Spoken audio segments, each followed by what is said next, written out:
Mr. Speaker, can I take this opportunity to welcome the release of hostages, including Emily Damari, from barbaric captivity? I also know that the thoughts of many will be with the victims of the Southport killings. There are important questions to answer, and I will return to those after the case is concluded. Between 2009 and 2022, the OECD found children in England rose up global league tables in maths, reading and science. Conservative government action means English schools now top the Western world at maths and reading. The Prime Minister's Schools Bill, which is being voted on in committee this week, reverses the improvements that made this happen. This bill is an act of vandalism. It is wrecking a cross-party consensus that lasted for decades. Why does the Prime Minister think that so many school leaders are criticising this bill? Prime Minister. Mr. Speaker, it was Labour that introduced academies in the first place to drive up standards. Academies are here to stay and will continue to drive up standards. That's what the bill is about. But also in that bill are important provisions for protecting children, including a provision to stop abusers taking children out of school, a unique identifier to ensure the whereabouts of all children are known. What did the Leader of the Opposition do? She instructed all of them to vote against those measures. He didn't even bother voting on that bill, Mr. Speaker. And he talks about safeguarding measures. That's not what the issue is. It's about the reforms that he is changing. We have an example of where these reforms were not introduced. Wales, which has been under Labour control for 2 decades. Welsh educational outcomes have tumbled down international league tables. Poor children in England now do better than wealthier children in Wales. This bill denies children the guarantee that their failing schools will be turned into a better academy. It is an attack on excellence, it is an attack on higher standards, it is an attack on aspiration. This bill is the worst of socialism, Mr. Speaker, and isn't it deprived children in England who will pay the price? Mr. Speaker, as I said, we introduced academies, we're committed to them, we're driving standards up. But this bill is important because it also sets up breakfast clubs for the very children that she claims to champion. It limits the expense of school uniform and it puts in place vital protections for children. She has to answer the question, why did she instruct all of them to vote against child protection measures? Mr. Speaker, the Prime Minister thinks that he can distract people from what is wrong with this bill. This is not about breakfast clubs and school uniforms. Teachers and parents will be horrified at just how bad this bill is.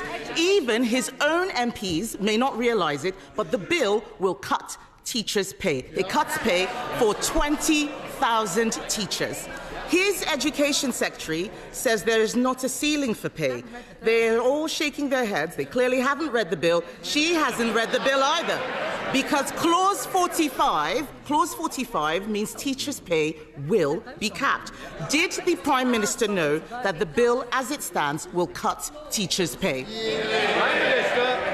Mr. Speaker, we do need flexibility in our schools.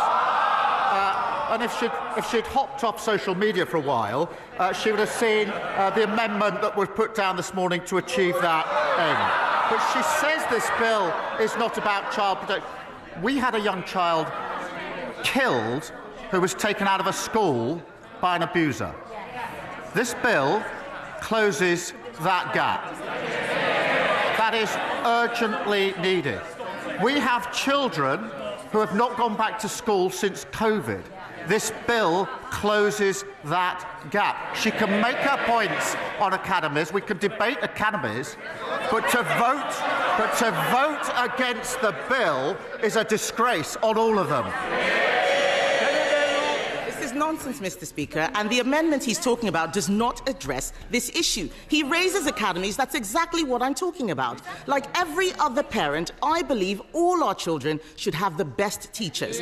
Apart from cutting their pay, listen to what the head of Year 11, Mr. Speaker, at Michaela, the head of Year 11 at Michaela, the most successful school in the country, came from the armed forces. The headmistress says that with Labour's new rules, she would never have been able to hire him. Those are the academy freedoms I'm talking about. This bill would have blocked that veteran from teaching. The bill implies that doctors are not sufficiently qualified to teach biology, that Olympic medalists can't teach PE. Why is the Prime Minister closing down routes into teaching when we should be opening up more? She knows that's not right. No, it's not. Look at the provisions in the bill. But to say there ought to be qualified teachers in our schools should not be extraordinary or opposed. And we had far too many examples in our secondary schools under their watch of teachers missing when we needed maths teachers. They championed maths. We didn't have enough maths teachers in our secondary schools, and I want every single child to have the best possible education. Kemi Badenoch. The facts speak for themselves. The standards went up under Conservative governments. What we need to know is who is benefiting. Mr. Speaker, everyone is asking who is benefiting from these changes. It's not teachers. Their pay is being capped. It's not parents. Their choices are being restricted. It's definitely not children. Their outcomes will get worse. So who is benefiting? It's the trade unions. The National Education Union